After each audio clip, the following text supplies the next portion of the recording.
मैं क्यों डरूं कि जिंदगी में क्या होगा, मैं क्यों सोचूं कि बुरा क्या होगा।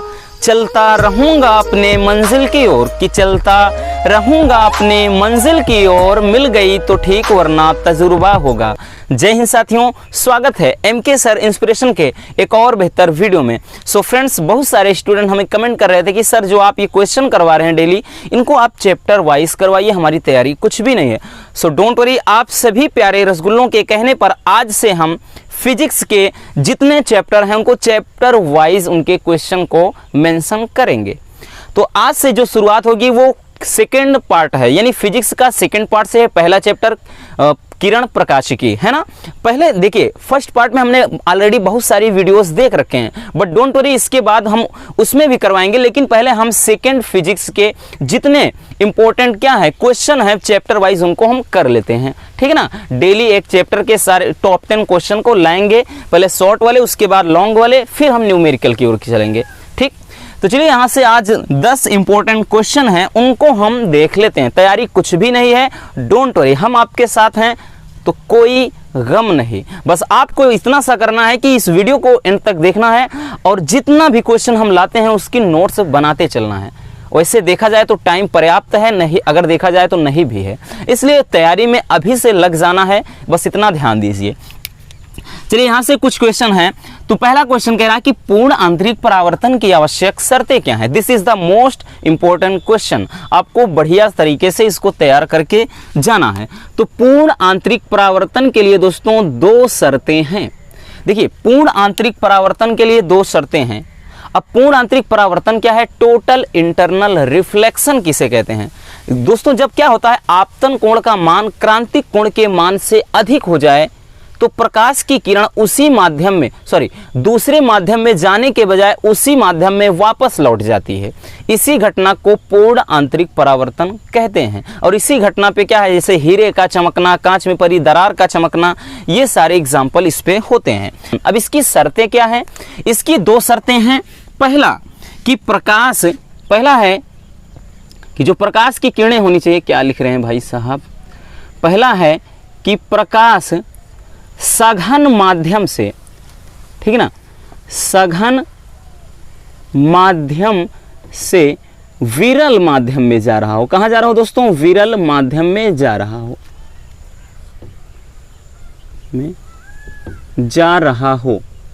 कहने का मतलब क्या है? सघन मतलब सघन यानी घना, सघन में जैसे कांच या फिर जल, सघन माध्यम हो और इससे विरल माध्यम में जाए, विरल का यानी वायु, तभी क्या होगा? पूर्ण आंतरिक परावर्तन की घटना होगी, अदरवाइज पूर्ण आंतरिक परावर्तन की घटना नहीं होगी। इतना ध्यान देना, ठीक है ना। पहला क्या है कि प्रकाश की जो किरणें हैं वो सघन माध्यम से विरल माध्यम में जा रही हों। जैसे आपको पता है कि कोई क्षेत्र क्या है, घना है, मान लेते हैं किसी खेत में क्या है, कोई फसल है, तो भाई साहब उसमें आपकी चाल धीमी पड़ जाएगी। लेकिन जैसे ही आप उसके बाद किसी खुले एरिया में, ग्राउंड में जाते हो, तो आपकी जो स्पीड है वो बढ़ जाएगी, उसमें आप तेजी से भाग सकते हैं। तो यानी विचलन तेजी से होगा। जब प्रकाश की किरणें सघन माध्यम से विरल माध्यम में जाएंगी तो प्रकाश की जो किरणें हैं वो अभिलंब से दूर भाग जाती हैं, और जब विरल से सघन में जाएंगी तो अभिलंब की ओर झुक जाती हैं। तो बस इतना समझना, आपको डिटेल्स में नहीं लिखना है, बस समझा रहे हैं आपको, केवल इतना लिखना है कि प्रकाश की किरणें क्या हो, सघन माध्यम से विरल माध्यम में जा रही हूं। दूसरा है कि आपतन कोण का मान, आपतन कोण का मान क्रांतिक कोण के मान से बड़ा हो। क्रांतिक कोण से बड़ा हो, ये दो शर्तें हैं। पहला है कि सघन माध्यम से विरल माध्यम में जा रहा हो प्रकाश। दूसरा है कि जो आपतन कोण का मान होना चाहिए क्रांतिक कोण के मान से बड़ा होगा। अगर आपतन कोण का मान क्रांतिक कोण के मान से बड़ा होगा फ्रेंड्स, तभी प्रकाश की किरणें उसी माध्यम में वापस जाएंगी, नहीं तो क्या है, प्रकाश की किरणें दूसरे माध्यम में चली जाएंगी। बात समझ में आई? चलिए अब देख लेते हैं दूसरा क्वेश्चन। कह रहा है, बहुत ही प्यारा सा क्वेश्चन ये भी है, किसी प्रिज्म के पदार्थ के अपवर्तनांक का सूत्र प्रयुक्त प्रतीकों के साथ में लिखिए। तो इसका जो फार्मूला होता है फ्रेंड्स वो होता है कि n बराबर sine a plus delta m by 2 upon sine a/2। ये होता है किसके लिए? प्रिज्म के पदार्थ के अपवर्तनांक के लिए सूत्र होता है। ठीक, इस पे बहुत सारे न्यूमेरिकल भी आते हैं और इसको प्रूव भी करने को आता है। तो यहाँ से आप ध्यान दीजिएगा, जहाँ पर n क्या है फ्रेंड्स? पदार्थ, ये क्या कहते हैं? पदार्थ का अपवर्तनांक है, ठीक है ना। और a क्या है? प्रिज्म कोण है। और डेल्टा m क्या है? विचलन कोण है, ठीक ना। ये क्या है? पदार्थ का अपवर्तनांक, ये अपवर्तनांक है दोस्तों। और उसके बाद ये इसे कहते हैं प्रिज्म कोण या अपवर्तक कोण। और जो डेल्टा m है तो ये इसे बोलते हैं न्यूनतम विचलन कोण। क्या बोलते हैं? न्यूनतम विचलन कोण। बात समझ में आई? न्यूनतम विचलन कोण। तो फार्मूला ध्यान दीजिएगा, n बराबर sine a plus delta m/2 upon sine a/2, ठीक ना। अब नेक्स्ट क्वेश्चन है कि किसी पतले प्रिज्म द्वारा उत्पन्न विचलन कोण का सूत्र लिखिए। अब देखिए, एक प्रिज्म है यहाँ पर दूसरा और एक पतला प्रिज्म। तो पतले प्रिज्म के लिए जो विचलन कोण का फार्मूला होता है फ्रेंड्स, वो होता है डेल्टा m बराबर n-1 इंटू a। ये होता है किसके लिए? पतले प्रिज्म द्वारा उत्पन्न विचलन के लिए फार्मूला। ठीक, पतले प्रिज्म द्वारा उत्पन्न विचलन कोण के लिए फार्मूला होता है। ठीक, बात समझ में आई? तो पतले प्रिज्म की जब भी बात होगा ये चीज ध्यान देना। इस पे अब की बार भी क्वेश्चन आया था, न्यूमेरिकल आया था, और इस पे भी न्यूमेरिकल आया था। इस पे तो जो आया था 5 नंबर का न्यूमेरिकल आया था। ठीक, अब उसके बाद यहाँ से नेक्स्ट क्वेश्चन है, देख लेते हैं क्वेश्चन नंबर 4। ये कह रहा है कि 60 अंश कोण वाले प्रिज्म का न्यूनतम विचलन कोण 30 अंश है, तो आपतन कोण का मान ज्ञात कीजिए। देखिए, आपतन कोण बराबर फ्रेंड्स फार्मूला होता है, आपतन कोण बराबर आई बराबर होता है a plus delta m/2। a plus delta m/2 ये आपका आपतन कोण बराबर। देखिए, यही तो है ना, n बराबर sine i upon sine r होता है, स्नेल का नियम। तो n बराबर साइन, ये पूरा क्या होता है दोस्तों? ये पूरा क्या होता है? आपतन कोण i का मान। ये क्या होता है? a/2, वो r का मान होता है। तो यहीं से i बराबर a प्लस डेल्टा m/2 यहीं से हमने लिख दिया। अब इसके लिए क्या कह रहा है? ध्यान दीजिएगा, इसमें कह रहा है कि आपको आपतन कोण का मान पता करना है। तो a प्रिज्म कोण का मान 60 अंश दे रखा है दोस्तों, और उसके बाद कहा है कि न्यूनतम विचलन कोण डेल्टा m का वैल्यू 30 अंश दे रखा है, बाई 2 हो जाएगा। यानी ये कितना आया? ये कितना? 60 और 30, ये 90 अंश बाई 2, तो आपका कितना आ गया? 45 डिग्री। यानी आपतन कोण का जो मान आ गया वो कितना? 45 अंश। बात समझ में आई है ना? मजेदार क्वेश्चन। नेक्स्ट क्वेश्चन है कि इसमें मिट गया है,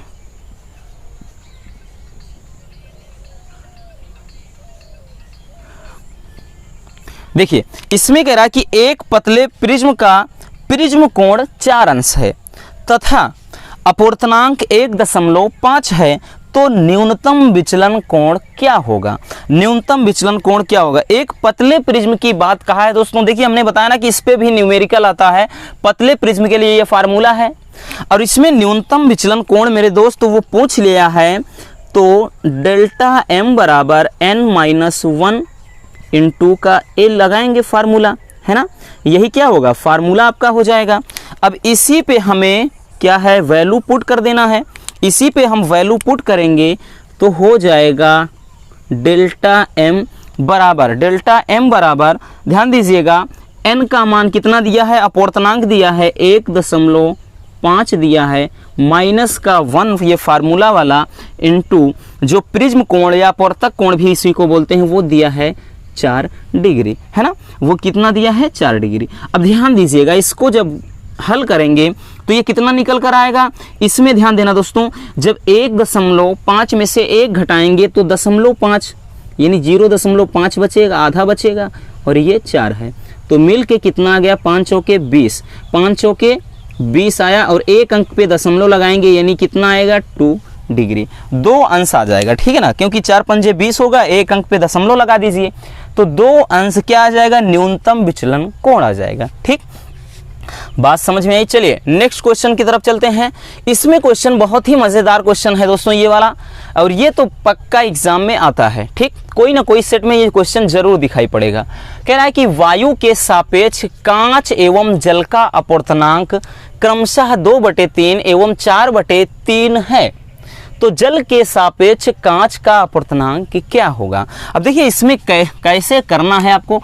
तो वायु के सापेक्ष कांच AN, वायु के सापेक्ष कांच यानी ग्लास, तो इसको ANG इस फॉर्म में लिखते हैं। ये दिया है 2/3, और दूसरा कह रहा है फ्रेंड्स कि वायु के सापेक्ष जल, मतलब ऐसा नहीं, देखिए एक बार वायु के सापेक्ष कांच और एवं जल दिया है, यानी वायु के सापेक्ष जल का भी दिया है। तो ये AN जल यानी वाटर W हो गया। ठीक है ना, ये हो गया। अब यहां से इसका जो मान दिया है वो 4/3 दिया है, और सवाल में पूछ क्या रहा है कि जल के सापेक्ष कांच का अपवर्तनांक, जल के सापेक्ष कांच का अपवर्तनांक पूछ रहा है।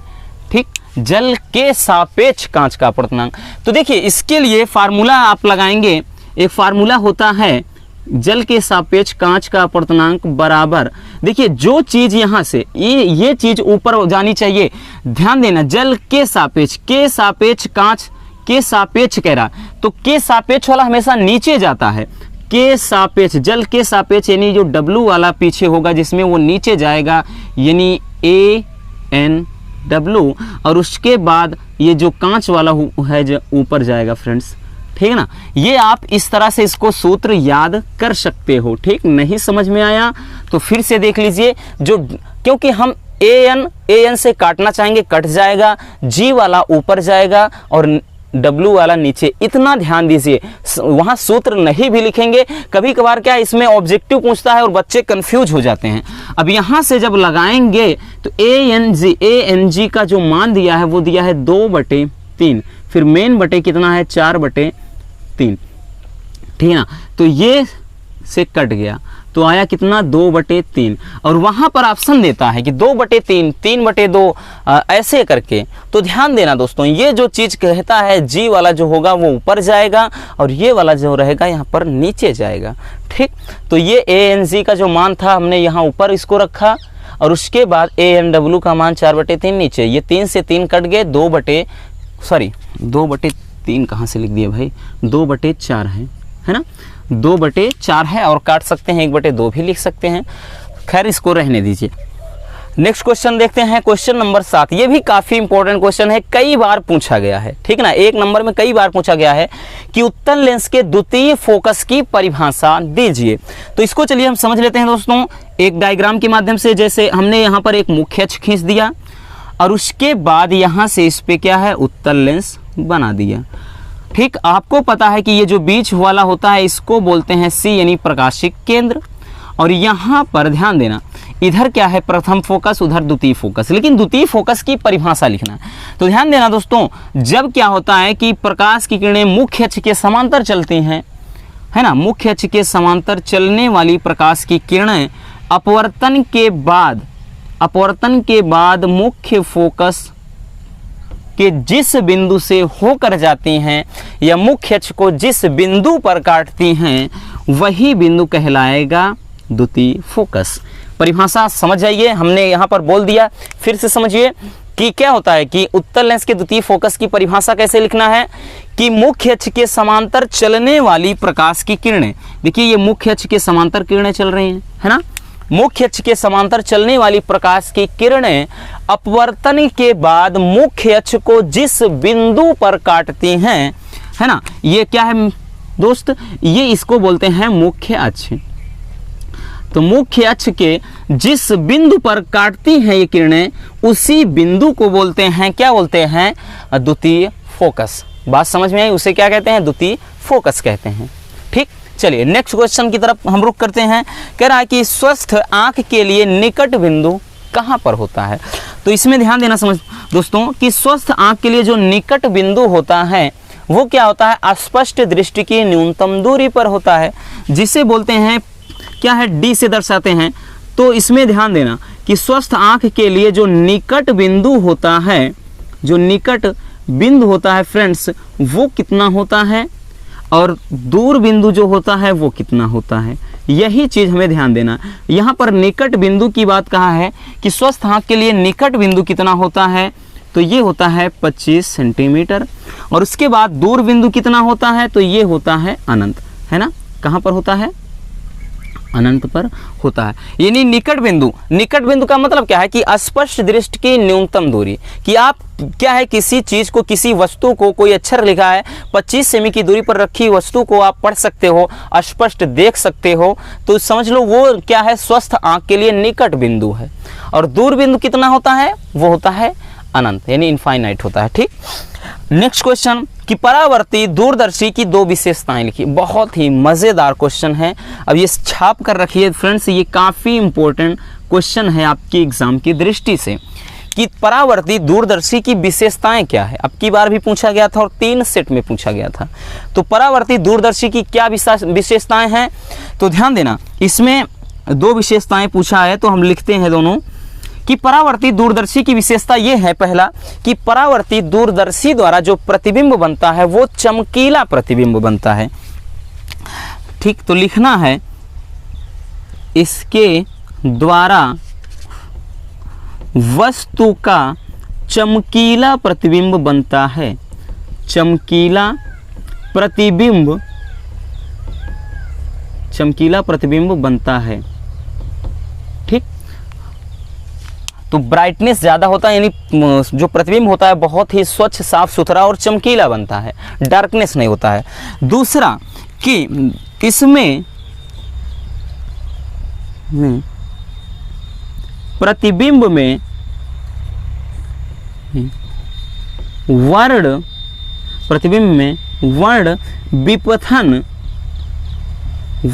विपथन का दोष नहीं होता है, वर्ण विपथन का दोष नहीं होता है। अब वर्ण विपथन क्या होता है दोस्तों, देखिए वर्ण विपथन का मतलब जैसे हमने देखा कि फोटो आप लेते हो कि उसमें कलर का प्रॉब्लम हो जाता है, नेचुरल कलर किस तरह से क्या है कैसे है, तो इसमें क्या होता है परावर्ती दूरदर्शी द्वारा जो नेचुरल कलर होता है वही कलर आता है, तो वर्ण विपथन का दोष नहीं होता है। नेक्स्ट क्वेश्चन है कि सूक्ष्मदर्शी की विभेदन क्षमता क्या है, ये भी काफी इंपॉर्टेंट क्वेश्चन है। देखिए सूक्ष्मदर्शी की विभेदन क्षमता क्या है, देखिए आप यहाँ से विभेद का मतलब क्या होता है, विभेद का मतलब होता है अलग अलग। ठीक, तो क्या होता है कि किसी, ध्यान देना कि सूक्ष्मदर्शी द्वारा किसी वस्तु के अलग अलग स्पष्ट प्रतिबिंब देखने की क्षमता को कहते हैं दूरदर्शी की विभेदन क्षमता। फिर से सुन लिए, इसमें लिखना नहीं है, ठीक है ना, लिख ही देते हैं। तो थोड़ा इसमें क्या होता है कि प्रतिबिंब को किसी दूरदर्शी द्वारा या सूक्ष्मदर्शी द्वारा प्रतिबिंब को अलग अलग स्पष्ट देखने की क्षमता को क्या बोलते हैं, विभेदन क्षमता, कि ना। विभेद का मतलब ही होता है फ्रेंड्स अलग। ठीक, तो सूक्ष्मदर्शी द्वारा प्रतिबिंब को अलग अलग, किसी प्रतिबिंब को अलग अलग स्पष्ट देखने की क्षमता को बोलते हैं सूक्ष्मदर्शी की विभेदन क्षमता कहते हैं। ठीक ना, तो ये क्या थे आज के 10 महत्वपूर्ण क्वेश्चन थे और सारे के सारे क्वेश्चन बहुत ही इंपॉर्टेंट हैं। इस तरह से हम जितने भी सीरीज लाएंगे, बस आपसे एक हम्बल रिक्वेस्ट है कि आप नोट्स बनाते चलिए और इन चीज़ों को बढ़िया से लिख लीजिए। अगर इसके बाहर का कोई आता है तब आकर के हमसे बोलिएगा सर आपने बताया नहीं आया, लेकिन आपको मेहनत करना पड़ेगा। जिस तरह से आपके लिए हम मेहनत कर रहे हैं बस उतना मेहनत करना है और साथ ही साथ इस YouTube परिवार को प्यार भी देना है। एक तो बिना पैसे के, विदाउट एनी कॉस्ट आपको इतना बढ़िया चीज़ दे रहे हैं, लेकिन हमें बुरा लगता है कि हमने आज एनालिसिस किया था अपने चैनल का, तो 80-90% स्टूडेंट ऐसे होते हैं जो वीडियो देखते हैं लेकिन चैनल को सब्सक्राइब नहीं करते हैं। तो क्या दुश्मनी है मेरे दोस्त हमसे। खैर आपकी मर्जी, अगर वीडियो पसंद आई हो तो प्यार से एक लाइक कर देना और नए हैं तो चैनल को सब्सक्राइब जरूर कर लीजिए। मिलते हैं किसी और मजेदार टॉपिक के साथ। Love you, bye bye, take care.